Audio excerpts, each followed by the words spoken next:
30 pastors arrested for doing nothing. Have you heard about any imams being arrested in the north? No. Do you want me to stay in one Nigeria with you after this level of injustice? Is that what you think? No, it is not going to happen. Not now, not tomorrow. There are two things plaguing them in the zoo: lies and deceit. If not for the coming of IPOB, of Radio Biafra, all of you would have lived and died in the ignorance that Ojukwu caused a war. That's what they were writing. Britain helped them to write it.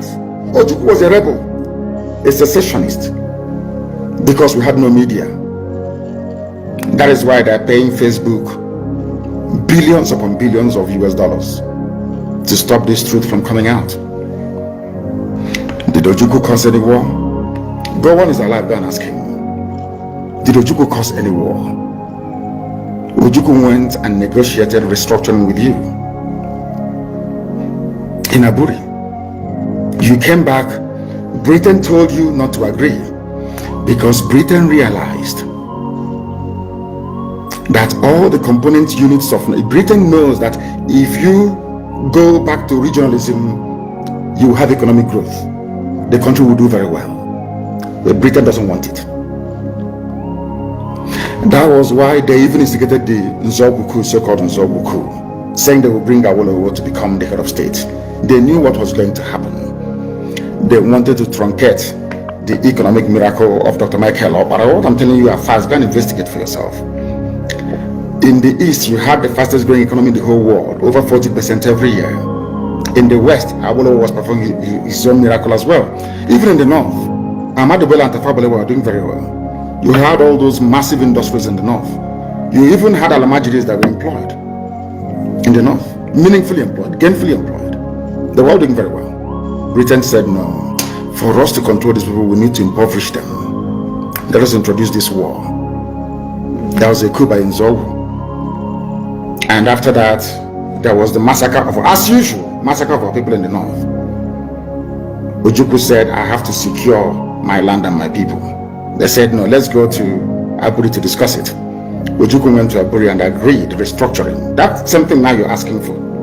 To tell you how foolish Nigerians are. They're very foolish. That same nonsense you're asking for now was discussed many years ago.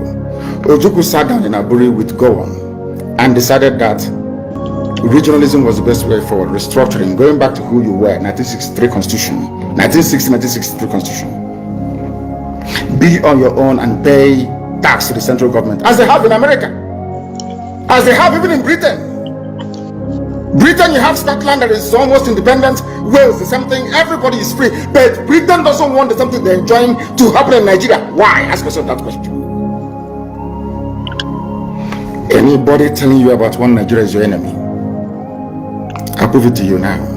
Ojukwu negotiated devolution, regionalism. The North will be on their own, the West on their own, even Midwest on their own, and then the East on their own. It's the same one Nigeria. On their way to the airport, before they boarded the aircraft, a call came from Lagos, from the British High Commissioner in Lagos to Gowon, telling Gowon not to agree after having signed the agreement. That same Gowon you're looking at today, God kept me alive so that he can witness the destruction he will bring upon that very soon called Nigeria. Gowon said no. Do you know all the journalists in Nigeria, none of them have ever gone to Gowon to ask him, why did he say no to Aburi? Aburi was restructuring. None of those agitating for restructuring right now has ever gone to Gowon or gone to Nigeria to say that Ojukwu negotiated restructuring. What happened? They came back and they said no.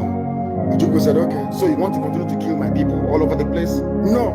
Because of that, I'll declare Biafra. Today, they have brainwashed all of you with the perverse notion and thinking that somehow Ojukwu is responsible for causing the war, when opposite is the case.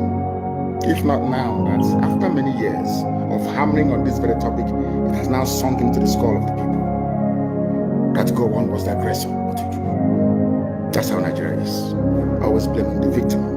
And we lost over 5 million people during that very genocidal war. They killed over 5 million Biafrans. They wanted to wipe us away from the face of this very earth. But we survived it, and we are here today. Those they gave birth to, they have come. And this time with a wrath that you cannot even begin